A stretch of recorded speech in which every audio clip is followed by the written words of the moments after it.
नमस्कार दोस्तों, स्वागत है आप सभी का हमारे चैनल एवरीथिंग विद अर्चना में। तो आज का वीडियो हमारे एग्ज़ाम्स के लिए बहुत ज़्यादा ही इम्पॉर्टेंट होने वाला है और इस वीडियो में हम लोग 10 मार्क्स क्वेश्चन जो आते हैं एग्जामिनेशन में, यानी जो भी पैरामेडिकल मेडिकल के एग्ज़ाम्स हैं उनमें 10 मार्क्स क्वेश्चन में अक्सर पूछे जाते हैं इस टाइप के टॉपिक्स जो हैं, जिसमें हमारे male reproductive system, female reproductive system और एनाटमी ऑफ ईयर, इस एक वीडियो में हम लोग वो तीनों टॉपिक जो है वो अच्छे से डिस्कसन करेंगे। इसमें बेसिक सी चीज़ें आपको नॉलेज हो जाएंगी कि क्या लिखना है। उसके बाद और भी ज़्यादा आप अगर चाहें लिखना तो और भी पढ़ सकते हैं अच्छे से।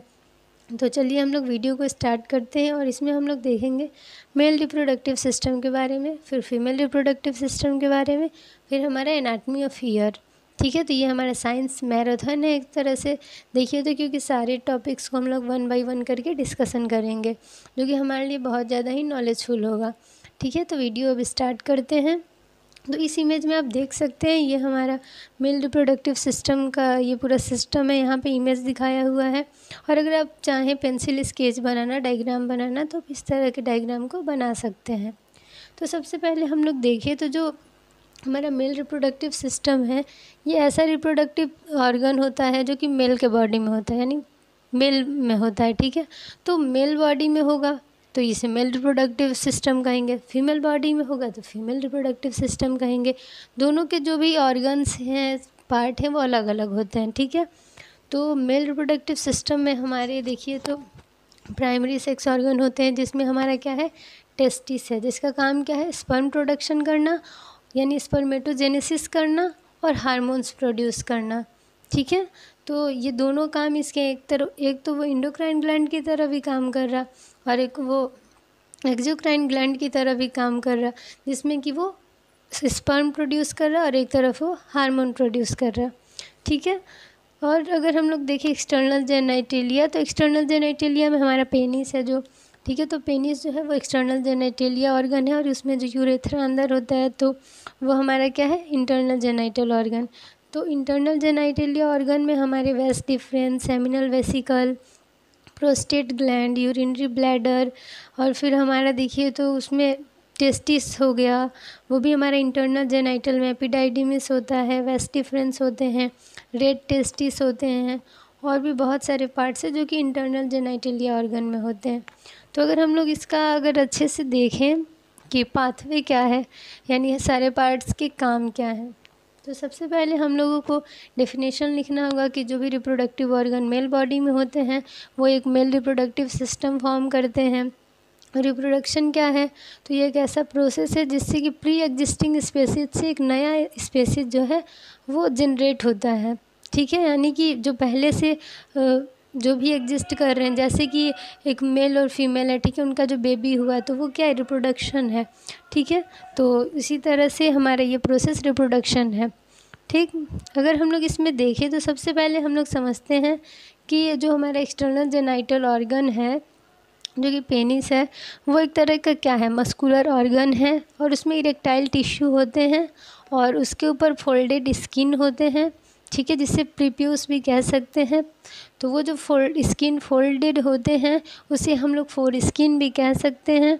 और ये जो फ्रंट में आपको ग्लैंस पेनिस दिख रहा है वो एक बल्ज है, यानी बाहर से थोड़ा उभरा हुआ भाग होता है पेनिस के, उसे हम लोग ग्लैंस पेनिस कहते हैं। ठीक है, तो ये हमारे हो गए ग्लैंस पेनिस और ऊपर जो होते हैं वो फोर स्किन होते हैं, जिसे हम लोग प्रीप्यूस भी कह सकते हैं और फिर इसे हम लोग स्किन फोल्ड्स भी कह सकते हैं।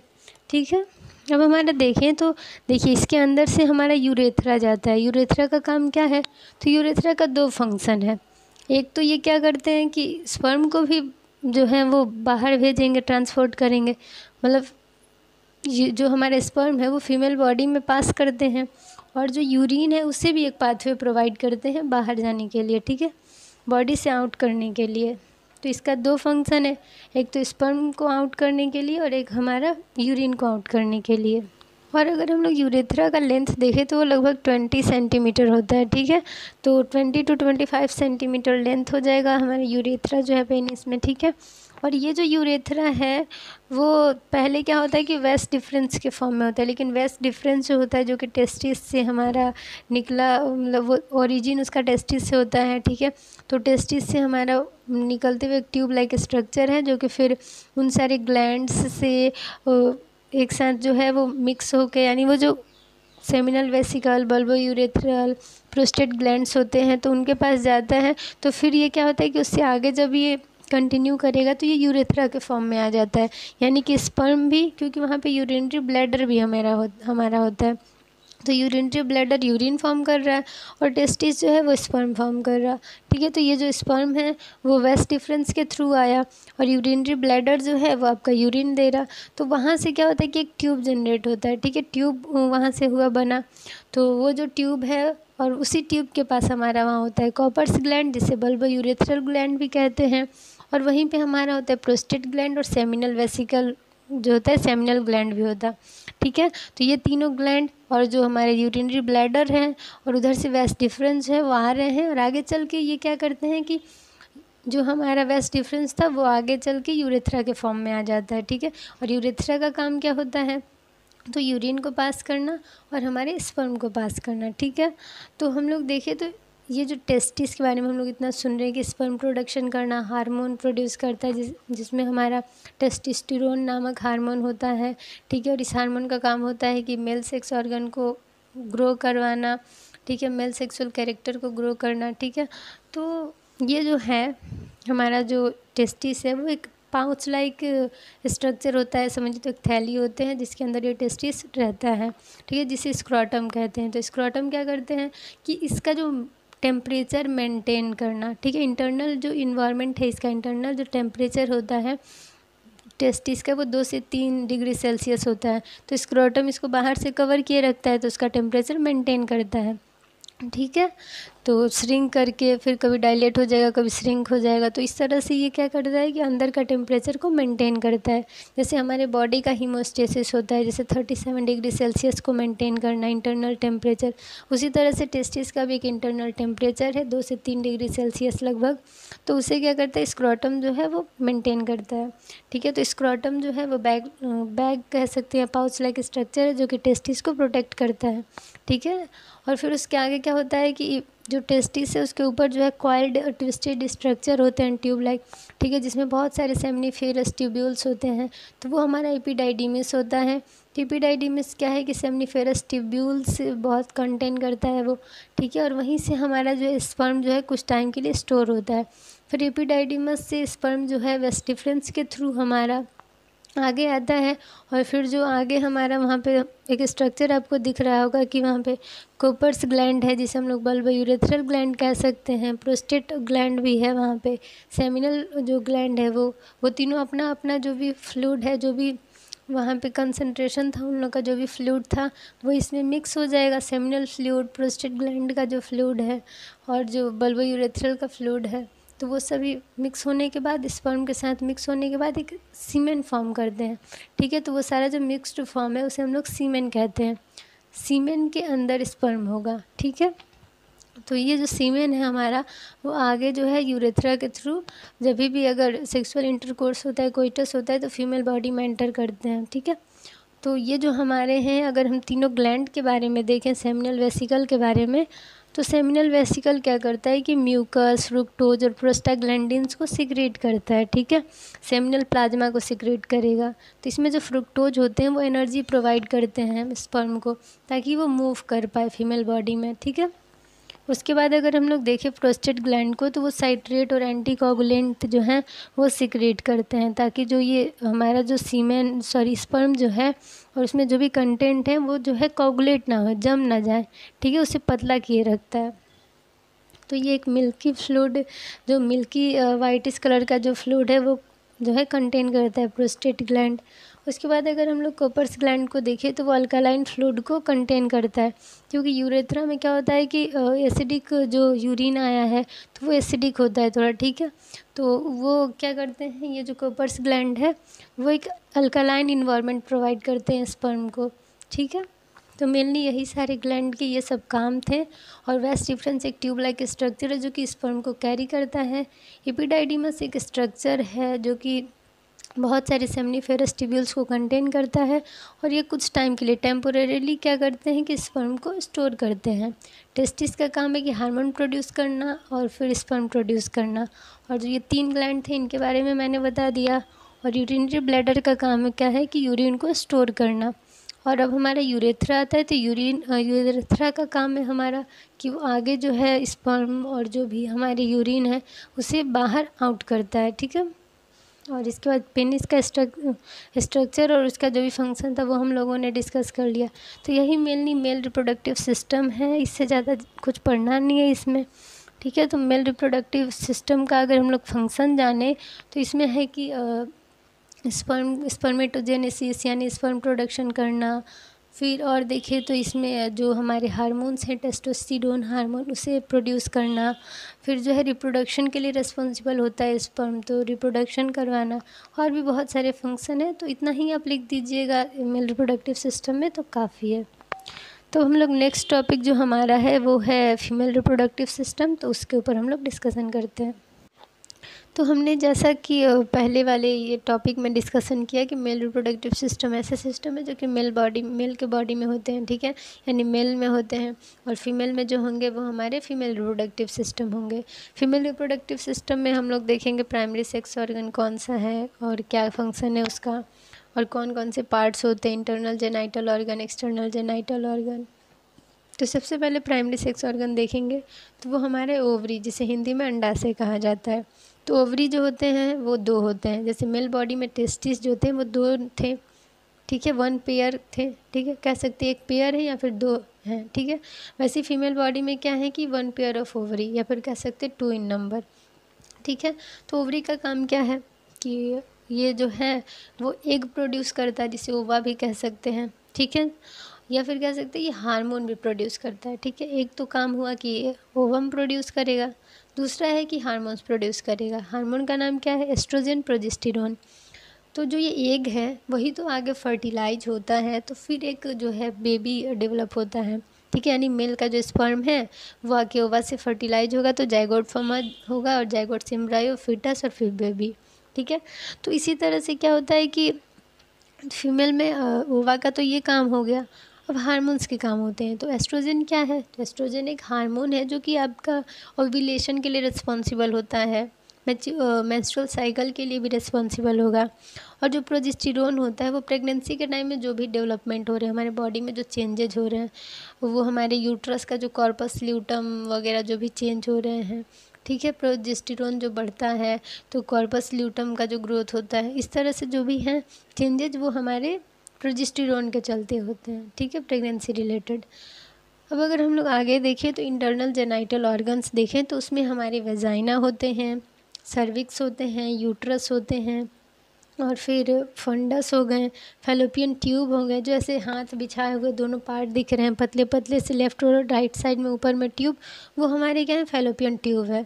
फिर यहाँ पे फिंगर लाइक प्रोजेक्शन ऐसे उंगलियों की तरह जो दिख रहे हैं जो कि एक अंडे जैसा एक आकार पकड़े हुए हैं, वो ओवरी है और ये फिम्बरी है। ठीक है। तो हमारा सबसे पहले वेजाइना आता है जिसे हम लोग बर्थ कैनाल भी कह सकते हैं और इसका जो लेंथ है वो लगभग 10 सेंटीमीटर होता है। ठीक है। उसके बाद अंदर में क्या होता है कि हमारा सर्विक्स आता है जो कि यूट्रस का क्या है? नीचे वाला पोर्शन है। ठीक है। लोअर पोर्शन जो है यूट्रस का उसे हम लोग सर्विक्स कहते हैं, जो मिडिल पोर्शन है उसे बॉडी कहेंगे और जो ऊपर का पोर्शन है यूट्रस का उसे हम लोग फंडस कहते हैं। ठीक है। बीच में यूट्रिन कैविटी होते हैं। अगर हम लोग साइड में देखें तो दोनों साइड में फैलोपियन ट्यूब होते हैं, उसका भी लेंथ लगभग 10 सेंटीमीटर होता है। और अगर फैलोपियन ट्यूब का पार्ट देखिए तो उसमें सबसे पहले इस्थमस होता है, सेकेंड में एम्प्यूला होता है और थर्ड में इन्फंडिब्यूलम होते हैं। ये तीनों जो हैं फैलोपियन ट्यूब के पार्ट हैं। उसके बाद ऐसे जो फिंगर लाइक प्रोजेक्शन दिख रहा है जैसे कुछ होल्ड किया है हाथ से, वो हमारा फिम्बरी है, FIMBRIAE, फिम्बरी। ठीक है। और उसके जो इधर जिसको होल्ड किया है वो हमारा ओवरी, जिसे अंडाशय कहते हैं। तो ओवरी के बारे में हम लोगों ने डिस्कशन कर लिया है। लगभग 1 साल में यानी 12 महीने में ये 13 एग को फॉर्म करता है। ठीक है। ये MCQ टाइप क्वेश्चन में कहीं कॉम्पिटिटिव एग्जाम में आ सकते हैं कि एक साल में या फिर 12 मंथ में हमारा जो ओवरी है वो कितना एग प्रोड्यूस करता है। तो 13 एग्स प्रोड्यूस होते हैं, लेकिन 12 बार ही मेंस्ट्रुअल साइकिल होता है। ठीक है। अब अगर हम लोग देखें तो वेजाइना के बारे में जान लिया कि बर्थ कैनाल है, 10 सेंटीमीटर लेंथ होता है। और यहीं पे ये जो है इंटरकोर्स के टाइम में सेक्सुअली जो इंटरकोर्स होता है कोइटस, उस टाइम में जो पेनिस है उसे ये रिसीव करता है, जो स्पर्म है उसे रिसीव करता है। उसके अगर आगे देखें तो सर्विक्स होता है। ठीक है। तो सर्विक्स का भी ऊपर का अपर पोर्शन लोअर पोर्शन होता है। ठीक है। अपर पोर्शन जो है जो यहाँ पे जो आपका ऐसे कॉइल्ड फॉर्म में दिख रहा है इंडोमेट्रियम का वॉल। ठीक है। तो वहाँ पे हमारा देखिए अपर सर्विक्स है और नीचे जो वेजाइना का स्टार्टिंग पॉइंट है वहाँ पे हमारा इंटरनल सर्विक्स है, बीच में हमारा सर्वाइकल कैनाल है। तो सर्विक्स का भी काम होता है कि वो आगे जो भी स्पर्म आया है एंटर किया उसे आगे फॉरवर्ड करे, आगे भेजे। ठीक है। अब हमारा जो यूट्रस है वो क्या है, नाशपाती देखे होंगे पियर शेप्ड है, इन्वर्टेड पियर शेप्ड। इसका शेप कैसा है तो इन्वर्टेड पियर शेप्ड, उल्टा नाशपाती के आकार का है। ठीक है। इसका वेट देखें तो 32 से 40 ग्राम इसका वेट होता है यूट्रस का। अगर इसका डायमेंशन देखें तो 7.5 सेंटीमीटर लेंथ, 5 सेंटीमीटर विड्थ और 2.5 सेंटीमीटर इसका जो है वो थिकनेस है। और ये इसका जो लोकेशन देखें तो एंटी फ्लेक्शन और एंटी वर्जन, यानी आगे की तरफ थोड़ा मुड़ा हुआ होता है, आगे की तरफ थोड़ा बैंड होते हैं। ठीक है। और इसके जो पीछे जो होते हैं, यानी हमारा जो यूट्रस है उसके पीछे के साइड में क्या होता है, तो पीछे के साइड में हमारा रेक्टम होता है और आगे के साइड में यूरिनरी ब्लैडर होता है, पोस्टीरियर रेक्टम और एंटीरियर यूरिनरी ब्लैडर। अब यूट्रस जो है उसे वुम्ब भी कह सकते हैं, यहीं पे इम्प्लांटेशन होगा और बेबी का जो होता है ग्रोथ होता है। ठीक है। यानी कि ऊपर फर्टिलाइजेशन हो गया फैलोपियन ट्यूब के एम्पुलरी स्टमक जंक्शन पे, और फिर फर्टिलाइजेशन होने के बाद हमारा जो जाइगोट है वो आके यहाँ पे यूट्रस के पास वहाँ पे क्या होता है कि इम्प्लांट होना शुरू हो जाता है। फिर प्लेसेंटा एक कॉर्ड लाइक स्ट्रक्चर फॉर्म होता है, तो न्यूट्रिशन मिलता है प्लेसेंटा के थ्रू और बेबी ग्रो करता है। तो हम लोगों ने देख लिया कि जो हमारा यूट्रस है उसका काम क्या है, किस शेप का होता है, कितना डायमेंशन होता है। और फिर अगर हम लोग देखें तो यूट्रस के 3 वॉल होते हैं, 3 लेयर्स होते हैं। बाहर पेरीमेट्रियम होता है, बीच में मायोमेट्रियम और सबसे इनर जो होता है वो इंडोमेट्रियम होता है। तो जो मिडिल लेयर है मायोमेट्रियम वो सबसे थिक होती है और उसमें बहुत सारे ब्लड वेजल्स और नर्व्स होते हैं। इंडोमेट्रियम के 2 लेयर होते हैं, एक बेसल लेयर एक फंक्शनल लेयर। तो जो मेंस्ट्रुअल साइकिल होते हैं, पीरियड्स वगैरह होते हैं, मेंसेस, तो उस टाइम में क्या होता है कि इंडोमेट्रियम का फंक्शनल लेयर जो है वो सेड होता है, यानी टूटता है, जिससे ब्लीड होता है। ठीक है। तो अब हम लोग देखें तो पेरीमेट्रियम सबसे आउटर मोस्ट लेयर है हमारे यूट्रस का, यानी आउटर वॉल है। ठीक है। तो ये तीनों वॉल हैं हमारे यूट्रस के। आगे देखें तो हमारा देखिए यूट्रिन कैविटी, ऊपर में फंडस है, दोनों साइड में फैलोपियन ट्यूब है और यहाँ पे फिम्बरी है। ओवरी में क्या होता है कि एग फॉर्मेशन होगा, ओवा फॉर्मेशन होगा। ओवा जो है ये फिंगर लाइक प्रोजेक्शन जो फिम्बरी हैं वो रिसीव करते हैं, फिर आगे में इसे भेजते हैं, यानी फैलोपियन ट्यूब में भेजेंगे। और जब हमारे स्पर्म जो है आता है इस रास्ते वेजाइना के थ्रू, फिर सर्विक्स के थ्रू, फिर यूट्रस के थ्रू हमारा यहाँ पे फैलोपियन ट्यूब के स्टमक और एम्पुलरी जंक्शन में, यानी ये जो ट्यूब है यहाँ आते हैं तो इधर से ओवा आएगा और इधर से स्पर्म आएगा और यहाँ फर्टिलाइजेशन होगा। तो जाइगोट फॉर्म होने के बाद फिर नीचे आता है यूट्रस में, यानी बच्चेदानी में, और फिर यहाँ पे हमारे इम्प्लांटेशन होता है। ठीक है। यानी यूट्रस से बच्चेदानी से बच्चे का जुड़ाव होता है, यानी जाइगोट जो है जो भी भ्रूण है छोटा सा होता है वो इससे इम्प्लांट होगा। इम्प्लांट होने के बाद ही सब न्यूट्रिशन मिलना स्टार्ट होते हैं, तो बेबी डेवलप करता है। जाइगोट डेवलप होगा, एम्ब्रायो फीटस, फिर बेबी बनेगा। ठीक है। तो यही मेनली पार्ट है हमारे। देखें तो शॉर्ट में इतना आप लिख देंगे तो काफ़ी है। ठीक है। तो अगर हम लोग देखें तो फीमेल रिप्रोडक्टिव सिस्टम का जो फंक्शन है उसमें है कि ओवम फॉर्मेशन करना, formation of ovum, receiving of sperm, फिर पार्चुरेशन, यानी कि जो बेबी बर्थ होता है, चाइल्ड बर्थ, उसके लिए भी रिस्पॉन्सिबल होता है हमारा रिप्रोडक्टिव सिस्टम। फिर एक सूटेबल इन्वायरमेंट प्रोवाइड करता है फर्टिलाइजेशन के लिए और फिर फीटल ग्रोथ के लिए, यानी कि जो बच्चा डेवलप कर रहा है उसको भी एक टेम्परेचर, एक इन्वायरमेंट दे रहा है, यानी एक अच्छा टेम्परेचर दे रहा है तभी ग्रो कर रहा है। एक अच्छा जो भी है न्यूट्रिशन सप्लाई हो रहा है, ब्लड सप्लाई हो रहा है, ऑक्सीजन मिल रहा है, तभी तो ग्रो कर रहा है।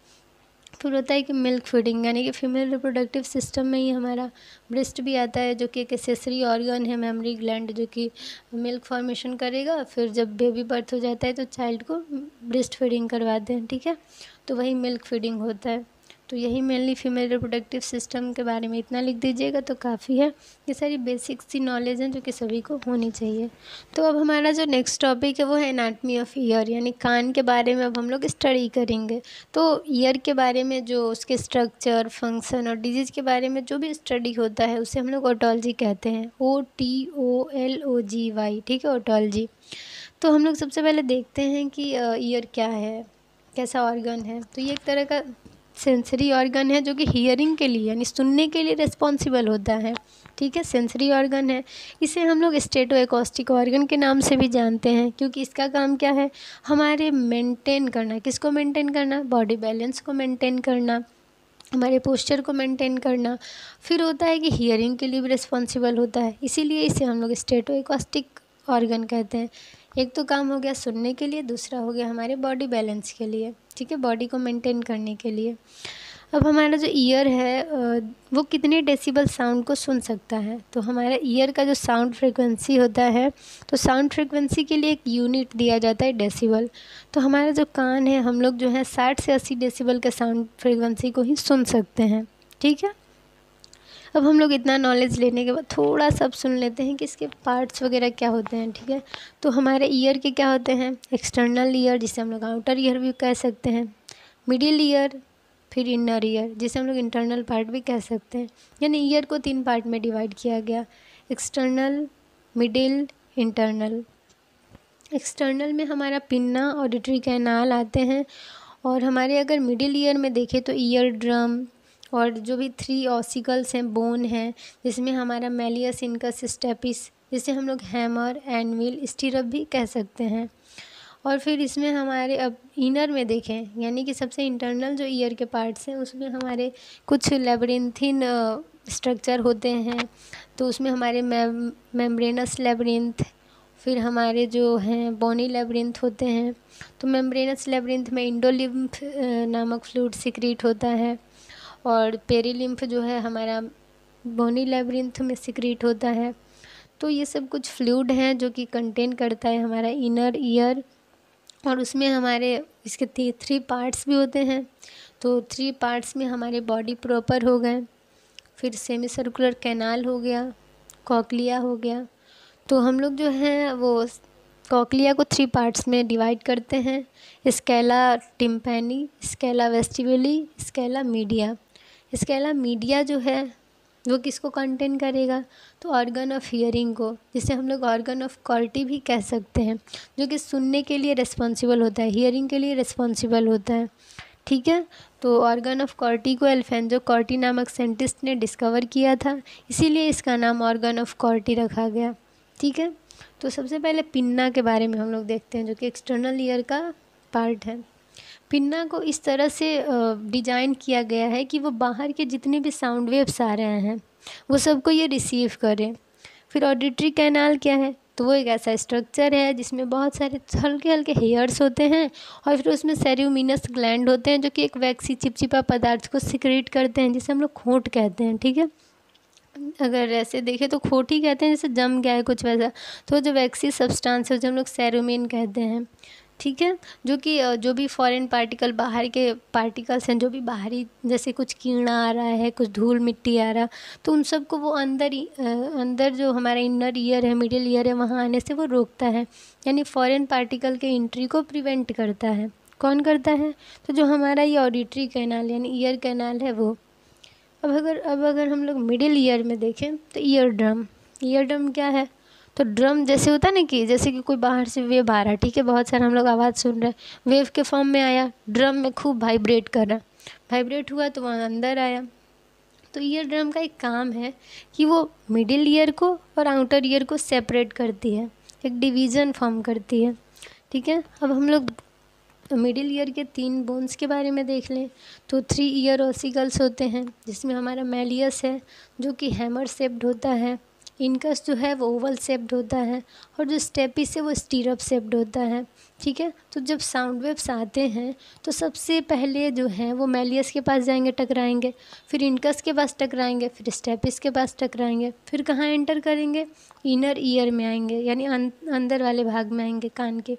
तो वहाँ पे हमारे क्या है, वहाँ पे हमारे लेब्रिंथिन फ्लूइड है, जिसमें सबसे पहले हमारा आता है पेरीलिम्फ, इंडोलिम्फ वगैरह आएंगे, फिर हमारे जो हैं ऑर्गन ऑफ कॉर्टी वगैरह आएंगे, फिर जो है ऑर्गन ऑफ कॉर्टी से होते हुए हमारा 8th क्रेनियल नर्व के पास पहुँचेगा, फिर वो जो क्रेनियल नर्व से वो हमारे ब्रेन के पास जो है यानी टेम्पोरल लोब से होते हुए हमारे ब्रेन के पास इन्फॉर्मेशन भेज देंगे। ठीक है, तो इस तरह से ये जो सुनने का जो भी प्रोसेस है हियरिंग का वो कंप्लीट होता है। सबसे पहले पिन्ना के पास, फिर हमारे ईयर कैनाल से होते हुए, इनर कैनाल से होते हुए ईयर ड्रम से हमारा कहाँ आता है, मेलियस इनकस स्टेपिस, फिर हमारा जो है एक विंडो होता है, यहाँ पे विंडो से क्रॉस करता है तो पेरीलिम्फ, इंडोलिम्फ, फिर 8th क्रेनियल नर्व यानी जो पेरीलिम्फ इंडोलिम्फ है, उसके बाद ऑर्गन ऑफ कॉर्टी जो है वो कॉकलिया का भाग है, जो कॉकलिया दिख रहा है आपको वहाँ गया, तो कॉकलिया में ही हमारा ऑर्गन ऑफ कॉर्टी होता है। तो वहाँ से होते हुए जो ऑडिटरी नर्व दिख रहा है वो हमारे 8th क्रेनियल नर्व जो कि सुनने के लिए रिस्पॉन्सिबल होता है, तो 8th क्रेनियल नर्व के पास गया, तो वहाँ से फिर टेम्पोरल लोब यानी कान जो हमारे दोनों साइड है वहाँ पे टेम्पोरल लोब होते हैं। ब्रेन में हमारे लोब्स हैं कुछ, तो उसमें हमारा टेम्पोरल लोब है, टेम्पोरल लोब 2 होते हैं, दोनों साइड जो हमारे हेड हैं तो वहाँ पे दोनों साइड कान होते हैं, वहीं पे हमारा टेम्पोरल लोब भी होता है अंदर। तो टेम्पोरल लोब के पास जाया तो टेम्पोरल लोब हमारे खोपड़ी में, स्कल में है, तो वो हमारे जो हियरिंग के प्रोसेस को कंप्लीट करता है। ठीक है, तो इस तरह से हम लोग सुनते हैं, यही मेन पाथवे ऑफ हियरिंग है। तो यही मेनली पार्ट था हमारा। देखे तो ये एकदम शॉर्ट सा वीडियो है हमारा एनाटमी ऑफ ईयर का, तो इससे ज़्यादा अगर डिटेल आप पढ़ना चाहें तो आप कमेंट सेक्शन में कमेंट करिए, इसका डिटेल वीडियो हम प्रोवाइड करेंगे। तो thank you for watching my video. अब मिलते हैं नेक्स्ट वीडियो में ऐसे ही एक साइंस मैराथन के साथ में, जिससे आपको सारी बेसिक्स जो भी हैं इन सारे टॉपिक्स के बारे में नॉलेज होगा। तो all the best for your exams and thank you.